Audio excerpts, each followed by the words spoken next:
Most people don't lose wealth in a crash, they lose it on a Tuesday. A quiet, ordinary Tuesday in their late 20s. They upgraded the apartment, took the safe job, skipped the investment because the market felt weird. Nothing dramatic, nothing they'd even remember. Until 10 years later, they're staring at a number that doesn't match the life they thought they were building. Here's what the research on long-run wealth outcomes confirms. The gap between people who become financially free and people who spend their lives almost there almost always comes down to about 10 decisions. Most of them invisible, nearly all of them made before 35. I'm going to walk you through every single one. Decision 7 is the one that will change how you think about money forever, but we have to earn it. Stay with me. Decision 1. Stop spending every raise. The day you get your first real raise is the most dangerous financial moment of your 20s. Not because you'll do something reckless, but because you'll do something completely reasonable. A nicer place, a better car, a few subscriptions. That's lifestyle inflation, and it's the most efficient way to make income growth completely meaningless. The first decision wealthy people make is to keep living like they don't have money yet, even when they do. A 28-year-old earning $90,000 who lives on $60 and routes the rest into investments isn't sacrificing, they're front-loading. Every dollar that doesn't touch your lifestyle before 35 is worth $2 to $3 of lifestyle after 50. That math compounds quietly until it doesn't. Decision 2, capture every dollar of the employer match. If your employer offers a 401k match and you're not taking the full amount, you are handing back part of your salary every month. It's not a perk. It's deferred compensation. Vanguard's How America Saves data shows a significant slice of workers under 35 either don't participate or don't contribute enough to capture it fully. Maximize the match on day 1 of eligibility, not eventually, day 1. Delay by 3 years and you don't lose 3 years of contributions. You lose 3 years of compound growth on those contributions. The difference at retirement is often the gap between options and obligation. Decision 3, invest in the skill with real leverage. What skill, if you spent 5 years mastering it, would make you worth 3 times what you earn today? Morgan Housel makes the case in The Psychology of Money that your earning potential is your most valuable financial asset in your 30s. It dwarfs your savings, your portfolio, your side hustle. A 10% salary increase sustained over 30 years is worth hundreds of thousands in lifetime earnings. Yet most people spend more time researching a TV than the career decision that sets their income ceiling for a decade. Decision 3 is treating skill development like a capital investment.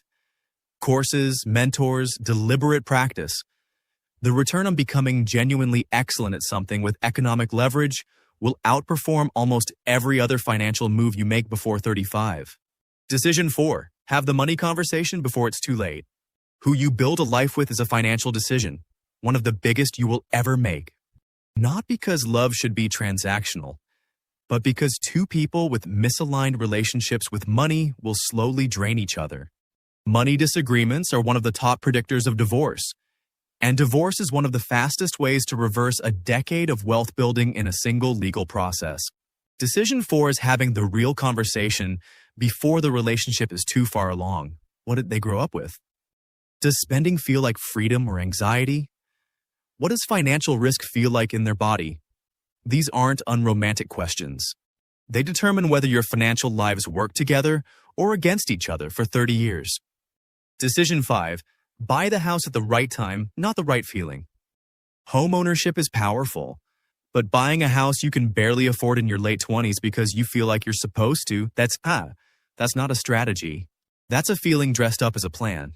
Decision 5 is buying conservatively and deliberately, or waiting and staying liquid. People who build wealth through real estate either buy early and well within their means in a market with real fundamentals, or they keep capital invested until the right property at the right price appears. The idea that renting is throwing money away ignores the opportunity cost of locking capital into an illiquid asset that often underperforms a diversified portfolio over the same period. Decision 6. Learn the tax architecture before you think you need it. By the time most people realize how much wealth gets quietly taken through taxes, they've already spent a decade doing it the expensive way. The tax code isn't a game the wealthy rig after the fact. It rewards specific decisions made in real time. A freelancer routing income through an S-corp and funding a solo 401k can legally shelter $40,000 or $50,000 a year from federal tax.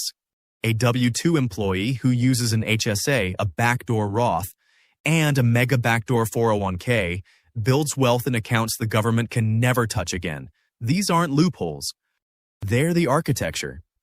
Decision 6 is simply learning it while you still have decades for it to compound. Decision 7, relearn what risk actually means. This is the one I promised you. Most people treat risk as the enemy. The reason not to invest, the reason to stay in the safe job, the reason to keep cash in savings. And what happens is insidious. They spend their entire lives protecting what they have and never build anything beyond it. The wealthy don't have a higher tolerance for risk. They have a different understanding of it. They know that the greatest financial risk isn't losing money. It's spending 30 years avoiding loss, while inflation, lifestyle creep, and a flat savings rate quietly erode everything. Nassim Taleb calls the alternative being fragile, thinking you're safe when you're actually brittle. Real financial safety looks like asymmetric positioning, a controlled amount of capital in high upside bets, most of it in boring compounding vehicles, and a clear understanding of the difference between volatility and permanent loss. This shift from how do I avoid losing to how do I position for long-run gains with managed downside is the decision that separates comfortable from free. Decision 8. Build a second income stream before you need one.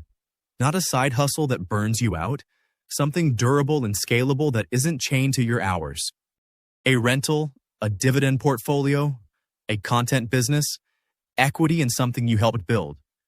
It's far easier to start when you have stable income than when you desperately need the money. Decision 9. Let your wealth grow invisibly. There's the version of wealth that lives in the car you drive and the vacation you post, and then there's the version that lives in your net worth. They are almost never the same person. Resisting the social performance of looking rich is one of the most underrated financial decisions you can make. Decision 10, the one that quietly powers everything else, is deciding who you listen to about money. Your parents grew up in a different economy. Your friends are making the same mistakes at the same pace. Your feed is optimized for engagement, not wisdom. Replace casual financial conversation with intentional financial education. One serious book a year, one mentor who has what you want, one honest look at your numbers every month. That's the whole system. None of these 10 decisions are complicated. Not one requires a perfect start, a high income, or anything other than timing and awareness. The willingness to make them before 35 when the compound curve is still on your side. The version of you at 50 is being shaped right now. Not by the dramatic choices, by the quiet ones, the Tuesday ones.